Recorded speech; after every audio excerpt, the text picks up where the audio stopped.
नाम का लड़का काला जादू या ऐसी चीजों को नहीं मानता था। शायद आप में से भी कुछ लोग नहीं मानते। तो एक दिन रोहन ने शनिवार के दिन चौराहे पर काले जादू के लात मार दी। फिर जो हुआ उसको सुनकर शायद आपको काली शक्तियों का एहसास हो। तो चलिए करते हैं शुरू आज का पॉडकास्ट।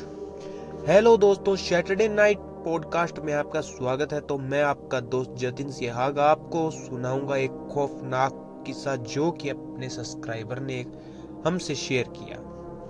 तो चलते हैं कहानी की तरफ। तो बात है शनिवार की। मैं और मेरा दोस्त रोहन बाजार से पैदल ही घर की ओर जा रहे थे। हमने देखा कि रात को चौराहे पर कुछ सामग्री पड़ी हुई है। मैंने रोहन को आगाह किया कि आगे कुछ सामग्री पड़ी है और आज शनिवार है। तो रोहन ने हंसकर कहा, ऐसी चीजों को मैं नहीं मानता, और उस सामग्री के लात मार दी जैसा मैंने सोचा भी नहीं था। मैंने रोहन को काफी समझाने की कोशिश की, पर रोहन नहीं माना। जिसके अंदर उसने लात मारी उस सामग्री के अंदर चूड़ियां, बिंदी, गुड़िया जिसके खून लगा हुआ था, ऐसी ऐसी सामग्री उसके अंदर थी और वह लाल कपड़े से ढकी हुई थी। उस दिन जब हम घर पहुंचे, रोहन ठीक ही था, पर उसके लात मारने के बाद वह बातें नहीं कर रहा था। धीरे धीरे वह चल रहा था और बिल्कुल धीरे धीरे बोल रहा था और ना के हिसाब ही वह बोल रहा था। तो मैं उसको जल्दी से घर छोड़कर अपने घर की ओर चल दिया। जैसे ही मैं घर पहुंचा तो मैंने घर देखा कि आराम से सही था और मैं अंदर जाकर अपने कपड़े खोलकर और नाइटी पहनकर आराम से बिस्तर पर सो गया। तभी रोहन की मम्मा का मुझे फोन आता है और वह फोन पर कहती है कि रोहन मेरा फोन नहीं उठा रहा, आप कहाँ हो, अभी तक घर क्यों नहीं आए। यह बात सुनकर मानो मेरे पैरों तले से जमीन ही खिसक गई हो। मैंने उनको बताया कि रोहन और मैं कब के घर आ चुके हैं और मैंने रोहन को घर छोड़ दिया था। तो उसकी मम्मा ने कहा कि रोहन अभी तक घर नहीं पहुंचा।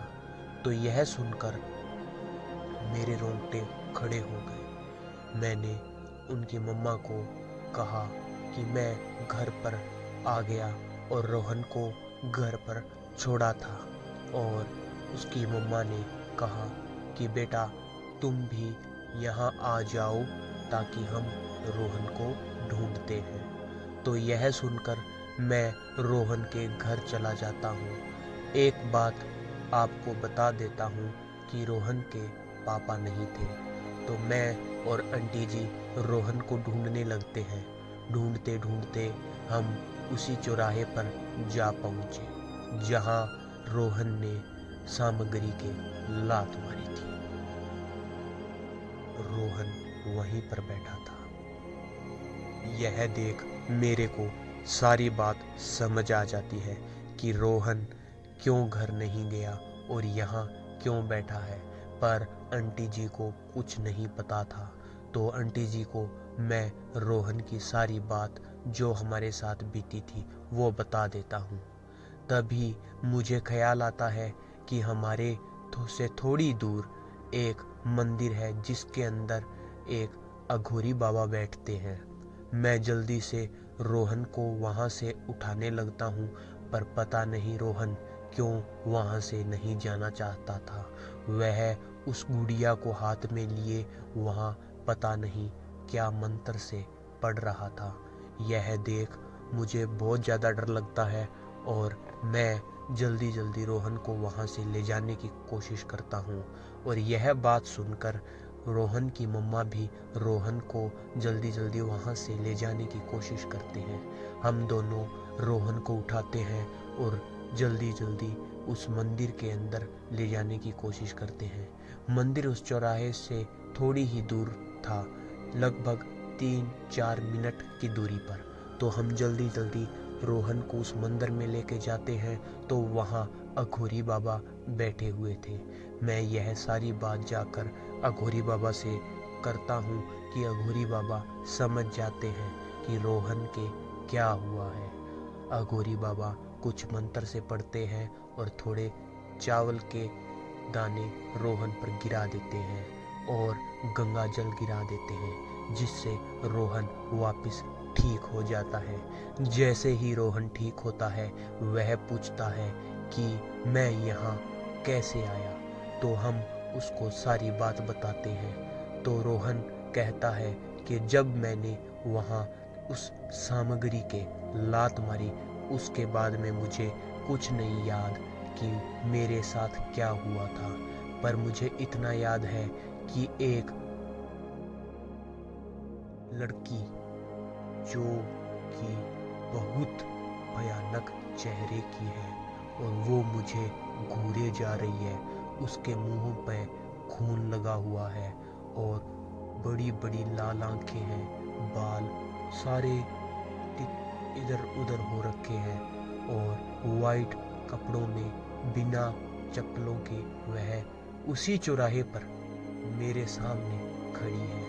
रोहन को नहीं याद कि वह वहाँ से कब अपने घर गया या वापस कब घर से उस चौराहे पर वापस आया। रोहन को उस सामग्री के लात मारने के बाद बस इतना ही याद था कि वहाँ उसका इंतज़ार एक साया कर रहा है, जो कि बहुत ज़्यादा खौफनाक है। तो बाबा से यह बात सारी कहते हुए रोहन बताता है।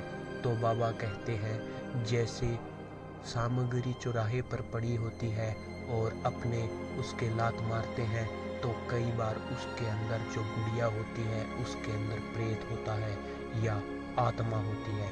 इसीलिए कभी भी कोई भी चौराहे पर लात नहीं मारनी चाहिए और अगर वहाँ पे कुछ पड़ा हो तो उसको ना तो वहाँ से हटाना चाहिए ना उसके लात मारनी चाहिए। और शनिवार नहीं, कभी भी हफ्ते के 7 दिन कभी चौराहे के बीच से बिल्कुल नहीं जाना चाहिए, क्योंकि चौराहे पर हमेशा साए का वास होता है। वह वहाँ से आने जाने वालों को अपने जाल में फंसाना चाहती है, क्योंकि ऐसा माना जाता है कि बरसों से चौराहे पर हमेशा साए का ही वास हुआ है।